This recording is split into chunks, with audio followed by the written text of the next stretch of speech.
Of camera आपने मुझे ये भी बताया था कि you also work on past life regression. ये बोलते हैं कि पहले के लोग भविष्य बता सकते थे और पिछला जन्म भी जान सकते थे। ऐसे बहुत सारे एपिसोड्स भी आते थे, इफ यू विल रिमेम्बर, कि आपके पास्ट लाइफ में क्या हुआ था, एंड उसमें वो लोग बेसिकली हिप्नोटाइज करते थे।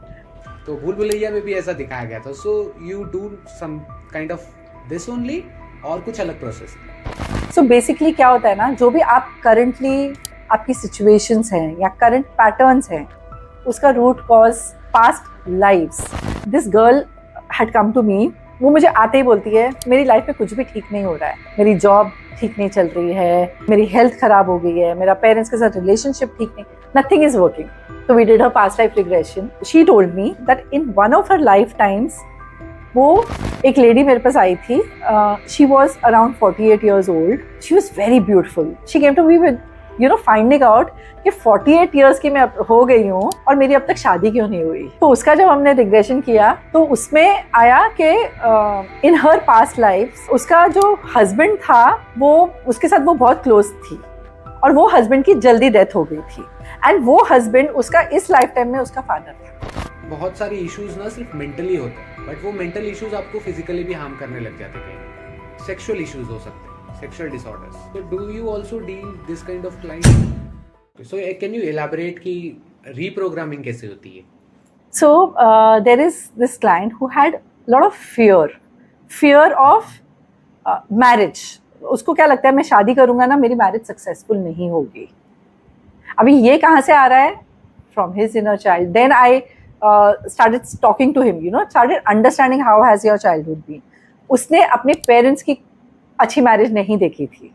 उसके पेरेंट्स हमेशा फाइट कर रहे होते थे, हमेशा nagging थी.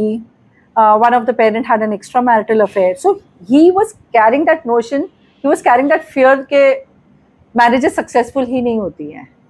तो तुम अपनी शादी भी वो नींव के साथ नहीं स्टार्ट कर सकते हो. तो पहले तुम्हें वो हील करना पड़ेगा before you get into a marriage also, before you get into any relationship also. इसीलिए उसके वो 4 रिलेशनशिप्स थे, वो उसमें जेल नहीं कर पा रहा था. शादी में तो हमेशा बिट्रेयल्स होते हैं, शादी में हमेशा बहुत स्ट्रेसफुल एनवायरनमेंट रहता है. That was a fear that he was carrying.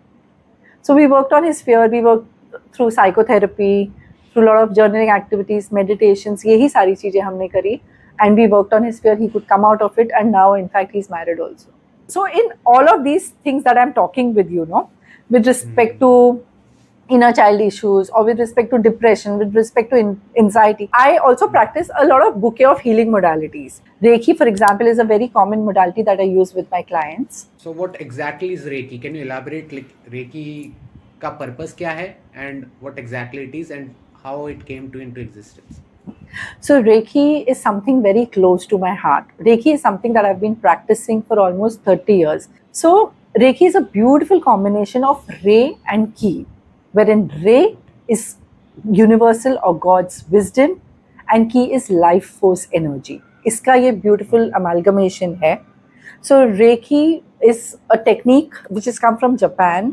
तो Reiki के अलग अलग levels होते हैं. So level 1 में it is a natural way of healing with touch. Physical healing पे काम करती है. आप अपने बॉडी में 24 पॉइंट्स हैं, उन पे फिजिकली हीलिंग देके आप काम करते हो.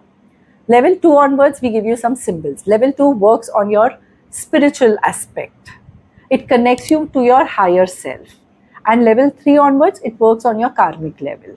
सो benefits of reiki is it gives you lot of relaxation, it gives you calming energies, it helps you get a proper sleep, you become satisfied when you wake up. आपका कोई भी physical pain होगा वो release हो सकता है. आप अगर इमोशनल ट्रॉमा के साथ डील कर रहे हो, इमोशनल पेन के साथ डील कर रहे हो, वो भी हील हो जाएगा. It helps you balance your chakras, it helps you cleanse in your aura, and it also helps you to work on your thought process. So basically Reiki can do wonders to you. Okay, so आपने बोला कि नींद बहुत अच्छी आती है. So basically बहुत सब लोगों के साथ ये होता है ना कि जब वो सोने जाते हैं और सोने से कुछ 1-10 मिनट पहले ना बहुत सारे थॉट्स चलते हैं दिमाग में, और वो थॉट्स आई थिंक यूजुअली सबके साथ ही होता है. हाँ. So वो थॉट्स कई बार नेगेटिव भी होते हैं, पॉजिटिव भी होते हैं. तो इस चीज़ को भी हम लोग इसमें टैकल करते हैं. इसके लिए मैं तुम्हें एक और भी सुंदर चीज़ बताती हूँ. क्या होता है ना, आजकल हम क्या करते हैं, इंस्टाग्राम इंस्टाग्राम पे हम बिजी होते हैं, लास्ट का जो आधा घंटा है या 1 घंटा है हम रील्स देखने में बिता देते हैं. स्टॉप दैट, छोड़ दो वो करना. इंस्टेड एक बुक मेंटेन करो, एक डायरी मेंटेन करो. Write down 10 things that you are grateful for during the day. It could be as simple as I'm grateful to my eyes because I can see the world with it. ऐसे करके एक 10 चीजें लिख लो और सो जाओ. Subconscious mind is most activated in your dreamy state. जब आप सो जाते हो तो आप क्या दे रहे हो? आप अच्छे थॉट्स दे रहे हो अपने सबकॉन्शियस माइंड को. आप क्या दे रहे हो? फीलिंग ऑफ अबंडेंस दे रहे हो. आपको मैंने क्या बोला? रीजन के साथ लिखो. I am grateful to my eyes because I can see the world with. Because से क्या हो गया? आप एक सेंस ऑफ सिक्योरिटी दे रहे हो अपने सबकॉन्शियस माइंड को. तो आप जब इस सुबह उठोगे, आप एक अच्छे थॉट प्रोसेस से उठोगे, एक अबंडेंट माइंडसेट से उठोगे, एक सेंस ऑफ सिक्योरिटी से उठोगे. Very simple activity, very very powerful. तो कभी कभी ऐसे भी होता है कि कुछ लोग होते हैं जो एक 6 आवर्स का स्लीप साइकिल रहता है उनका, तो वो लोग 6 आवर भी सो के अच्छा महसूस करते हैं, हाँ, सेटिस्फाइड होते हैं अपने स्लीप से. लेकिन उस दूसरी तरफ ऐसे लोग भी होते हैं जो 10-10 घंटे सोते हैं, उसके बाद भी उन्हें ऐसा लगता है कि यार मज़ा नहीं आया सो के, या फिर थकान है अभी भी, या फिर लो फील कर रहे हैं, लो ऑन एनर्जी है. सो इसमें भी कुछ रोल प्ले होता है. उनके चक्रास इम्बैलेंस है, उनका थॉट प्रोसेस बराबर नहीं है, एक्सरसाइजेस नहीं कर रहे हैं वो, फिर ये सारी चीज़ें होती हैं. तो रेकी या एंजल थेरेपी या कोई भी और हीलिंग मोडालिटी आप ले लो, बहुत बढ़िया तरीके से उनको हेल्प करेगी to get a proper good sleep. So nowadays लोग सोशल एंजाइटी के साथ भी बहुत ज़्यादा डील करते हैं. हाँ, so can you explain like इसको कैसे हैंडल कर सकते हैं? तो रूट कॉज क्या है ना सोशल एंजाइटी का? हम हमेशा सोच रहे होते हैं कि सामने वाला हमारे बारे में क्या सोच रहा है. ओके, लोग क्या सोचेंगे, लोग क्या Basically सोच रहे हैं सबसे बड़ा हमारे बारे सवाल. में. पर तुमने ये देखना है कि तुम क्या अपने बारे में सोचते हो. That matters. ये लोग इसके ऊपर फोकस ही नहीं करते. उनको लगता है कि मैं अपने आप को प्रेजेंट कैसे करूंगा, मैं कुछ बोलूंगा और सामने वाला ठीक से नहीं लेगा, या मेरे पास इनफ डेटाबेस नहीं है सामने वाले से बात करने का. या फिर उनके साथ ना कई बार बचपन में ऐसी चीजें हुई होती हैं.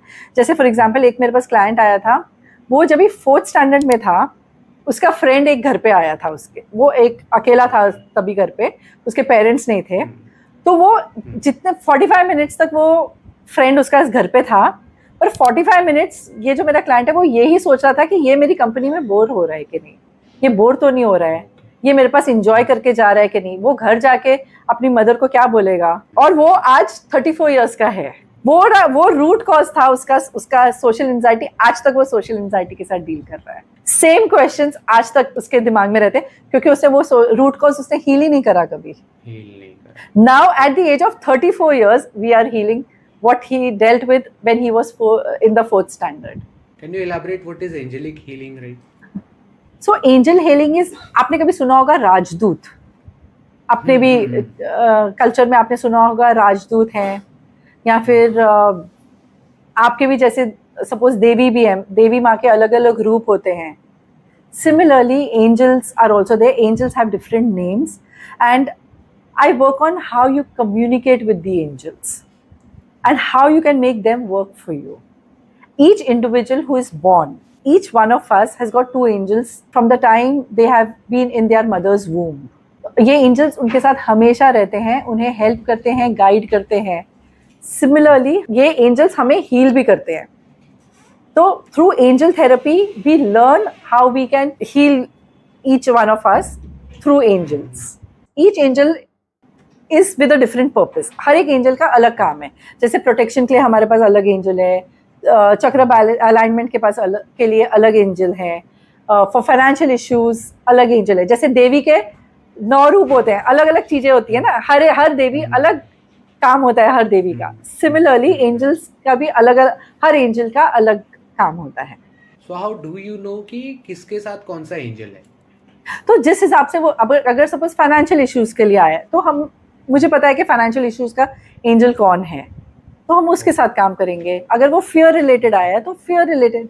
अगर कोई बच्चा आया है तो बच्चे के लिए अलग चीजें हैं, अलग एंजल है जिसके साथ हम काम करेंगे. So depending on what is your issue we will work with those angels. So moving forward, off camera आपने मुझे ये भी बताया था कि you also work on past life regression. ये बोलते हैं कि पहले के लोग भविष्य बता सकते थे और पिछला जन्म भी जान सकते थे. ऐसे बहुत सारे एपिसोड्स भी आते थे इफ यू विल रिमेम्बर, कि आपके पास्ट लाइफ में क्या हुआ था, एंड उसमें वो लोग बेसिकली हिप्नोटाइज करते थे। हाँ, मैंने रिसेंटली देखी भूल भुलैया। हाँ, तो भूल भुलैया में भी ऐसा दिखाया गया था। So you do some kind of this only, और कुछ अलग प्रोसेस है? So, past life regression is a very, very powerful tool. It helps you travel down to your past memories. So, basically क्या होता है ना, जो भी आप currently आपकी situations हैं या current patterns हैं, उसका root cause भी, जैसे मैंने बोला inner child healing होता है, वैसे काफ़ी चीज़ों का root cause होता है past lives. So each one of us who has been incarnated into this human lifetime is because of some or the other karmic debt of the past or some karmic blockage. आप agree करोगे ये चीज़ को? तो वो जब हमने वो lesson अगर लर्न नहीं करा होता है, तो हमारे साथ रेपिटेटिव चीज़ें अभी भी होती है। जो भी कोई रेपिटेटिव पैटर्न के साथ डील कर रहा है, and this could be in any area of life, be it health, relationship, job, career, whichever area of your life. If you're dealing with repetitive patterns, that means you have not understood the lesson you were supposed to learn from that pattern. तो वो pattern repeat होंगे। तो past life regression से हमें समझ में आने लग जाता है कि हमारा रूट कॉज क्या। For example, I tell you, this girl had come to me. वो मुझे आते ही बोलती है, I don't know what, why I am here, but मेरी लाइफ में कुछ भी ठीक नहीं हो रहा है, मुझे कुछ भी समझ नहीं आ रहा है मेरी लाइफ में क्या हो रहा है, मेरी जॉब ठीक नहीं चल रही है, मेरी हेल्थ ख़राब हो गई है, मेरा पेरेंट्स के साथ रिलेशनशिप ठीक नहीं, nothing is working. Okay, so she just came to me with these words. So we did her past life regression, and after the regression, after the entire thing I told her, she told me that in one of her lifetimes वो सोए मर गई थी। तो फिर मुझे बाद में उसने मुझे बोला, what, I just cannot sleep, मुझे सोना ही नहीं अच्छा लगता है, मैं सोती हूँ तो मुझे डर लगता है। So you understood, वो फियर वो लाइफ टाइम से कैरी फॉरवर्ड कर रही थी। और फिर ऑफ कोर्स अभी हम वो फियर के ऊपर काम कर रहे हैं, तो वो फिर ठीक हो सकेगा ना। अभी उसे एक्सेप्टेंस आ गया, उसे समझ में आ गया क्या ये गड़बड़ हो रही थी, तो क्यों वो बोलती थी कि अगर मैं सो रही होंगी ना, कोई साइड से थोड़ा भी पास होएगा ना, मैं एकदम से डर से उठ जाती हूँ। सिमिलरली उसने मुझे एक और चीज़ बोली कि वर्क प्लेस पे उसको गड़बड़ होती है। फिर उसके एक लाइफ टाइम में ऐसा भी हमें समझ में आया था, she was at her work place and there incident हो गया था जहाँ पे किसी के ऊपर मशीन गिर गई थी, मशीन उसके ऊपर गिर गई थी और वो इंसान मर गया था। तो वो माहौल जो है ना, वो बहुत फियरफुल हो गया था, तो इसीलिए वो वाला भी फियर वहाँ से कैरी कर रही है। अभी वो वर्क प्लेस पे जाती है, उसको जमता ही नहीं है, वो डरती है। और एक और चीज़ उसने बोली थी कि एक दिन, मतलब पास्ट लाइफ में उसने मुझे बोला था, my manager is shouting at me. I said why? Because I came late. उसने मुझे इतना ही स्टेटमेंट बोला। आप ये नोटिस करो कि ये उसने मुझे रैंडमली ये चीज़ बोली पास्ट लाइफ रिग्रेशन में। जब भी वो ठीक हो गई, तब मैं उसको उसको नरेट कर रही थी कि ये चीज़ें उसने मुझे बोली, तो मुझे बोलती है, यू नो व्हाट सबमीत, मेरे कोई भी फ्रेंड मुझे एक पर्टिकुलर टाइम पे बोलेगा ना कि ये टाइम पे हमने मिलना है, मुझे पता है मेरे फ्रेंड्स लेट आएंगे, वो लोग आधे घंटे बाद ही आते हैं, बट मैं हमेशा टाइम पे जाती हूँ, मैं हर जगह पे टाइम पे पहुँचती हूँ। बिकॉज वो डर अभी तक चल रहा है। मतलब वो उसको वहाँ तभी उसको डांटा गया था ना कि तू टाइम पे नहीं आई थी, तो वो इसके बाद हर बार उसको वो एंजाइटी रहती है कि मुझे टाइम पे पहुँचना है हर जगह पे। सो वो अभी वो पता नहीं कितने पुराने लाइफ टाइम्स में था वो चीज़, तो वो लेकिन अब तक कैरी कर रही है। So when you talk about कि रिग्रेशन किया, सो मतलब what exactly, like it is kind of hypnotism और स्टेट ऑफ माइंड कुछ ऐसा होता है जिसमें वो उस पर्टिकुलर इंडिविजुअल को पता चलता है कि ये इश्यूज है? So I do past life regression through guided meditations, which is a very very safe process. I also channelize it through the angels, since मैंने बताया मैं आपको एंजल थेरेपी करती हूँ, तो ये एक बहुत ही सेफ प्रोसेस है। पहले मैं एक प्रॉपर तरीके से करती हूँ। First I will have a proper pre talk with you, understand your intention deeply, and इसके बाद में I do an proper induction and help you according to whatever information that you have given me. I will guide you through a meditation which will help you travel to your subconscious mind, and your subconscious mind holds memories and events and experiences of your past lives. तो वहाँ से वो information लाते हैं. We trickle those memories and try to get information. और जो भी information आती है, information comes like a, bits and pieces.